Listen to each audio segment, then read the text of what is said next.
राष्ट्रपिता महात्मा ज्योतिबा फुले ने पहली बार 25 दिसंबर 1856 को पुणे महाराष्ट्र में भाषण दिया था। महात्मा ज्योतिबा फुले के 4 भाषण हैं: अति प्राचीन काल, इतिहास, सभ्यता, गुलामगिरी। इस भाषण में उन्होंने क्या क्या बताया है, पूरे बारीकी से आइए जानते हैं। वीडियो में अंत तक जरूर बने रहिएगा। तो चलिए वीडियो को शुरू करते हैं।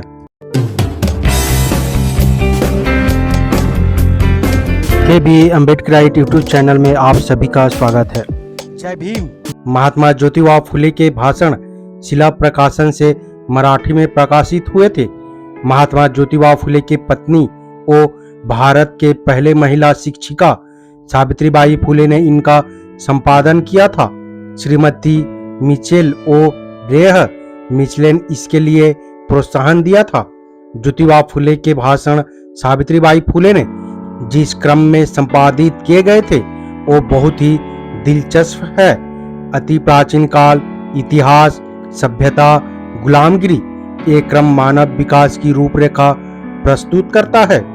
महात्मा ज्योतिबा फुले भाषण प्रकाशित हुए उस समय ज्योतिबा फुले की उम्र महज 29 साल थी।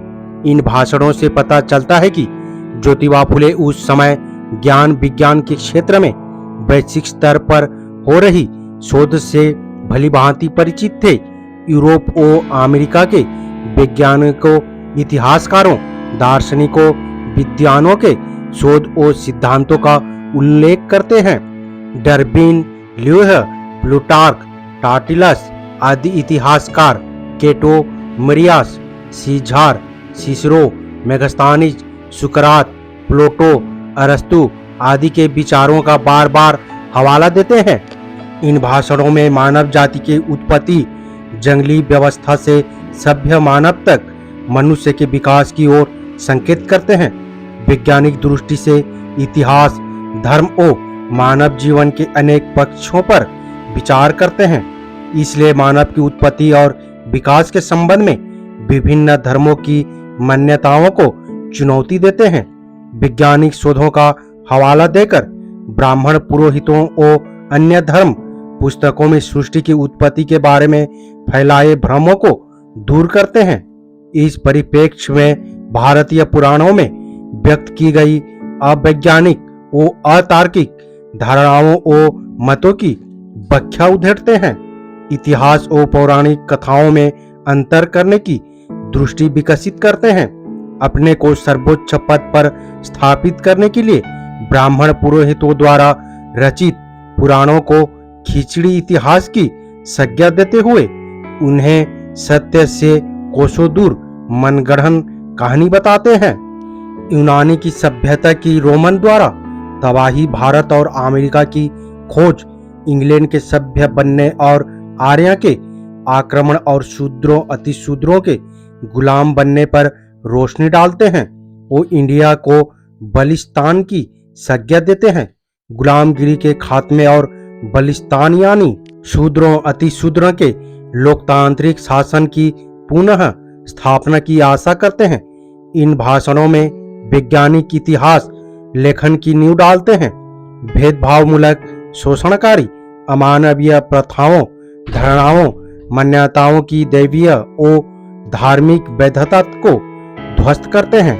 इसके वर्ग, स्वतंत्रता, समता, भाईचारे पर आधारित मानवीय समाज की रचना करने का संकल्प लेते हैं। भारतीय इतिहास की जाति बन के आधार पर गुलामी की उलझन भरी पहली को सुलझाते हैं और बाहरी आक्रमणकारियों द्वारा इंडियन मूल के लोगों को किस तरह गुलाम बनाया इसकी स्पष्ट व्याख्या करते हैं। महात्मा ज्योतिबा फुले ने जाति की उत्पत्ति और जातिगत उत्पीड़न को नस्ल आधारित सिद्धांत का प्रयोग कर ब्राह्मणों की व्याख्या द्रविड़ नस्ल पर कब्जा करने वाले आर्य आक्रांताओं के रूप में की है। इन आक्रांताओं ने यहाँ के मूल निवासियों में फूट डालकर तथा उन पर ताकत का प्रयोग करके अपना गुलाम बना लिया है। उनके हंसते खेलते बलिस्तान राज्य को उजाड़ दिया है। महात्मा ज्योतिबा फुले अपने भाषण में बलि के राज्य बलिस्तान का बार बार जिक्र किया है वो इंडिया को बलिस्तान कहते हैं। इंडिया मूल के लोगों यानी शूद्र अतिशूद्रों से बलि का संबंध स्थापित करते हैं। बलिस्तान पर गर्व करने और बलिस्तान की स्थापना करने पर भी जोर देते हैं। बलिस्तान की परिकल्पना और उसकी पुनः प्राप्ति का ख्याल कुछ लोगों को खामख्याली लग सकती है, लेकिन असल में ये निम्न वर्गों की शासन प्राप्त करने की आकांक्षा है जो निरंतर बलवत्ती हो रही है। वो शूद्र अतिशूद्र को गुलामी के जंजीरों को तोड़ने का आह्वान करते हुए कहते हैं कि हमें अपनी गुलामगिरी को नष्ट करने के लिए एक होना पड़ेगा। भट्ट के देव धर्म ओ पुराण हमारे दिमाग में अंधविश्वास पैदा करते हैं और गुलामगिरी को पक्का करते हैं। आर्यभट्ट विप्रो ने हमारे बारे में उलट लिखा है कि हम अपने कुकर्मों के कारण अस्पृश्य हैं, लेकिन पुराणों में जो लिखा है वो सच नहीं है। असल में ईरानी आर्य द्विज की कुकर्मी और अस्पृश्य हैं। इनकी गुलामगिरी से बचने के लिए एकजुट होकर कंधे से कंधा मिलाओ और अपने पुरखों की जय जयकार करो। महात्मा ज्योतिबा फुले के भाषणों से उनकी विश्व दृष्टि और विचारधारा की समझ स्पष्ट होती है। वही पत्रों में तत्कालीन समाज में मौजूद बहस के अनेकों पक्षों पर उनके विचारों की जानकारी होती है। अकाल पीड़ितों की मदद के लिए मराठी ग्रंथकार सभा को मामा परमानंद तथा ससाणे को लिखे पत्र से उनके व्यक्तित्व के अनेक आयाम स्पष्ट होते हैं। उम्मीद करता हूँ वीडियो को समझ गए होंगे। अगर समझ गए हैं तो अपने परिवारजनों को, दोस्तों को, मूल्य राशि, SC, ST, OBC, Bahujan Samaj को शेयर जरूर करें ताकि उन्हें भी पता चल सके, जानकारी हो सके।